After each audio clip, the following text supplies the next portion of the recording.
Hello everyone, so here's another hopefully 2-minute tutorial showing you every possible thing that I can think of that a buyer can message you about. So first off, we need to establish the different kinds of messages that you get on eBay.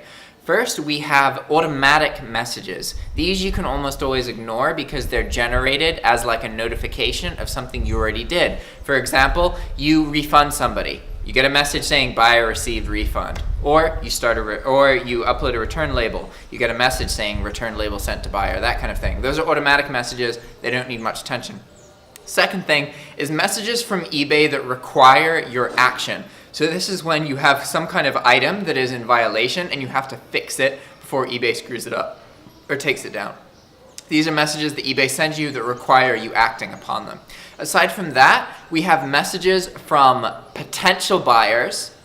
Then we have messages from actual buyers. And then last, we have messages from people who are neither potential buyers or actual buyers. So in my case, I get messages from people that are like asking me a question about like something on YouTube. They're an example of somebody who's neither a potential buyer or an actual buyer, right? But most of the time, the messages that you're gonna get are gonna be mostly from potential buyers and then some from actual buyers. Because I operate in a bulk sense, I don't really respond to messages from potential buyers. That's a big distinction from optimization, where you really want to act upon the messages you get and respond quickly because you can convert those potential buyers into actual buyers, right?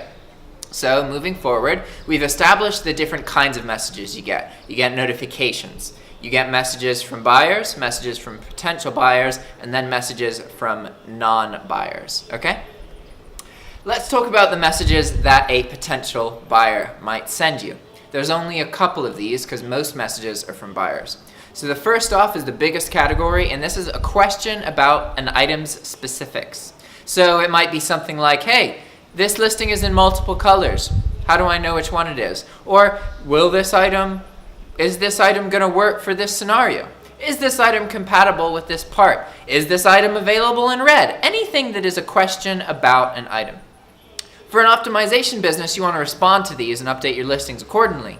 For a bulk business, you want to think, hey, why should I post items that create questions when I could replace those items with items that create sales and do not create questions? Just a different way to think about it. So that being said, we have questions about item specifics. We have questions about, okay, a potential buyer could also ask you, hey, will you be able to ship this faster? Will I be able to pay more for expedited shipping? They can ask you if you will sell the item to them for less, so you can get a request for a cheaper price. A potential buyer could also ask you, they could ask you if you ship the item overseas. This is a question I get all the time, and they just have to click add to cart, and it'll either let them do it or not let them do it. So honestly, I don't even respond to it because it takes my time, and they're gonna figure it out or not figure it out anyway.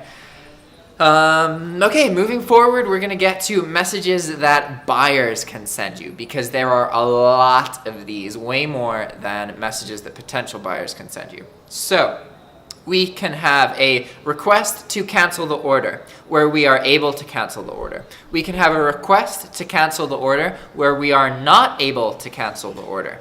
We can have a request for a return that is domestic. We can have a request for a return that is international. We can have a request for a replacement that is domestic. We can have a request for a replacement that is international. We can have, what else can we have? We can have the buyer tell us that the item has arrived damaged and they are international. We can have the buyer tell us that the item has arrived damaged and they are domestic. We can have a buyer tell us that the item has arrived defective or not as described, so not the item that they purchased. That's international. And then we can also have an item or buyer tell us that the item is not as described or defective and it is domestic, right? So what else can we have? What other situations can a buyer message us about? This is when somebody has already made a purchase. Okay, here we go. A buyer can message us and say, hey, I haven't paid for this item yet, but I will be paying on X day, whatever. Please close unpaid item assistant. What else can a buyer ask us? A buyer can ask us, okay, we've gone over returns, defective items, international stuff, if we can ship the item. A buyer can ask us to provide a tracking number if they haven't received it yet. A buyer can also ask us to ship the item faster. A buyer can also ask us when the item is going to be received.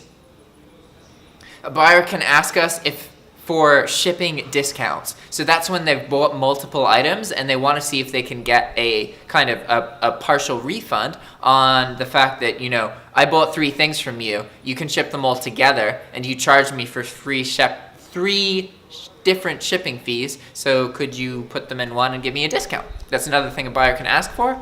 Okay, I think that's almost everything. So I haven't remembered absolutely everything, and obviously from the timestamp I can see right now, this is a 6-minute video, so this is not a 2-minute tutorial. I was hoping I could really just quickly get them out, but I don't know them well enough yet. So these are situations that can come up through our message inbox in eBay.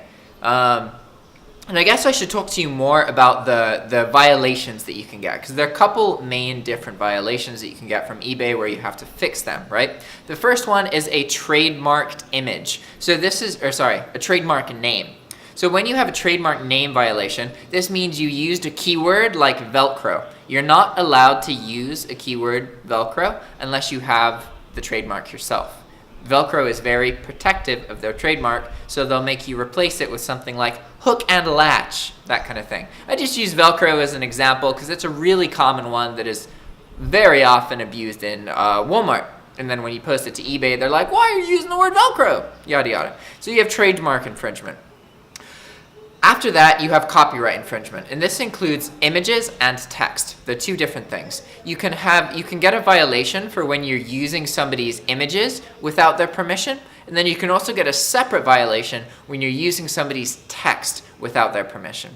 Make sense? After that, we have a parallel import violation. Parallel import violations are when you are offering international shipping for an item whose brand name holder is strict about what markets they sell that item to. So it's usually in Europe. You'll get a notification that you have a parallel import violation for a listing that you have eligible for GSP shipping. So all you do is take away the international shipping out of the listing, and then it's compliant, because you're able to sell a parallel import violation item in the States, but you can't sell it into the UK market usually, or the Mexican market, or whatever market you're selling into. So the fix to that is just to disable international shipping. And just a quick note, whenever you respond to a violation of the text form, or a copyright violation, so for text or image, you have to gut the listing and then delete it. If you just delete it, you'll still get dinged for the violation, because people can search through ended listings on eBay, so the violation still exists even though you took the listing down. So that can be kind of confusing. So it's a good practice whenever you get a trademark infringement to just delete the entire listing. So you're to revise the entire listing, you get rid of everything in the title. You get rid of all the images and replace them with a generic, like a photo from like that you own, or just a blank page or something, that so that there's an image there, but it's not an image that somebody else owns. It's not an image that somebody else owns, right? So then you delete all the text, and then you revise it, and then after you do that, then you end the listing, okay? So I've talked to you about a quick kind of run through about all the possible different cases that can come up and messages that you may get from buyers. I hope this is useful, because honestly, most of the stress from this business comes from when you don't know how to handle something. Once you've established a system and you know what you need to do in order to respond properly to the situation, then it's pretty easy. So it's just a matter of knowing, okay, these are the possible things that can happen. What am I going to do when they happen? Because if you can figure out what you're going to do before it happens, then when it does happen, since you already have a plan, you already have a system in place, it's going to be a lot easier and you're going to get less stressed. And stress is hugely important in dropshipping. Because success in the long run comes from regularity and not giving up. If you dropship 30 minutes every single day, and you don't even have to be posting items. You can just watch dropshipping related stuff. If you learn about dropshipping every day and you spend 30 minutes on it for a year, it will change your life. You will know enough where you can change your life with comfort and relative ease. But if you spend 8 hours your first day, 10 hours your second day, 8 hours your third day, you're most likely going to give up. So I really encourage you to think about it as, how can I do this in the long run? How can I integrate this into my daily habit in life? Because that is what will lead to success. If you spend too much time obsessing about how much money you're going to earn, then what do you do when you don't earn any money? Well, you're probably going to be like most people and give up, which is fucking hilarious. Because saying like, oh, if dropshipping works, is like saying, is my job going to pay me that I've signed the contract for that has a bunch of money and that pays me every month? Is it going to pay me? I mean, yeah, as long as you show up, right? So show up, do it on a regular basis, and you'll be set. Just don't give up. Okay? All right, guys. Ciao.